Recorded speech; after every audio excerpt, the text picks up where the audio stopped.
Hi students, hope you all doing well. Today we are going to study a poem from your Oxford Reading Circle that is on page number 43, and its title is The Tide Rises, the Tide Falls.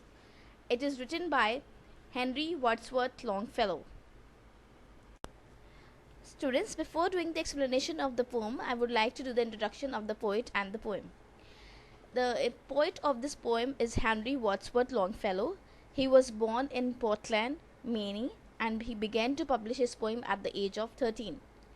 His first major poetry collections includes Voices of the Night and other poems. He was a famous American poet. In this poem, The Tide Rises, the Tide Falls, that makes heavy use of symbolism. And now, what is symbolism? Symbolism in poetry is the use of an object to represent another object, a person, or an abstract idea. For example, a seashell. A seashell is an object, can represent the beach or the sea. In The Tide Rises, the Tide Falls, Wordsworth uses the sea, sand, waves, footprints, and other objects as symbols for his ideas about death and mortality. If he were to write about death, the poem would seem quite dreary. So he creates a sea imaginary and talks about death through these beautiful symbols. The tide rises, the tide falls. The tide rises, the tide falls. The twilight darkens, the curlew calls. Along the sea sands, damp and brown, the traveller hastens towards the town. And the tide rises, the tide falls. Darkness settles on roofs and walls, but the sea in the darkness calls. The little waves, with their soft white hands, efface the footprints in the sands. And the tide rises, the tide falls. The morning breaks, the steeds in the stalls stamp and neigh as the hostler calls. The day returns, but never more returns the traveller to the shore. And the tide rises, the tide falls. By Henry Wadsworth Longfellow.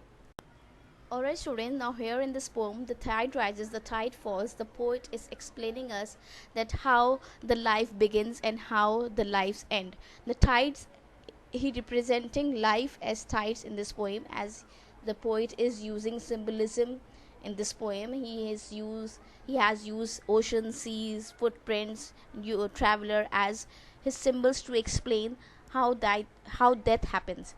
Now every human being who comes to this world has to go back.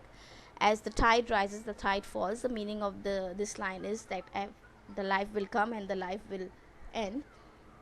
So whatever works we do, we only leave footprints. Means as we walk through different stages of our life, we leave only memories at the back. So the poet is telling us that every human being who lives in this world, he has to go back. He comes to this world to fulfill the purpose why God has sent us, and one day he will go back from the world by leaving the memories, his footprints behind only.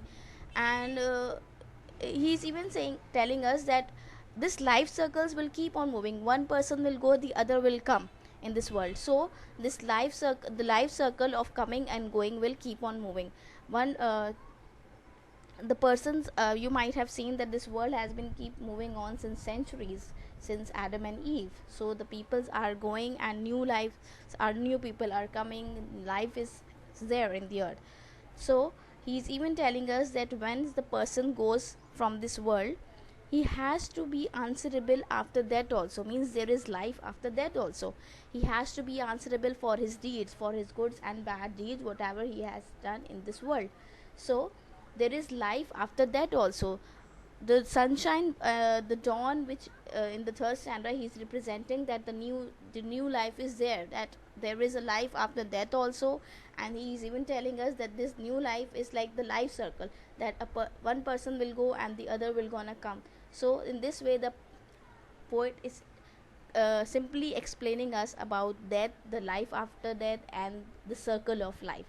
I hope you all have understood the summary and the meaning of this poem. If there is any difficulty, you can come to schools. We are there to explain you. Thank you. Have a nice day.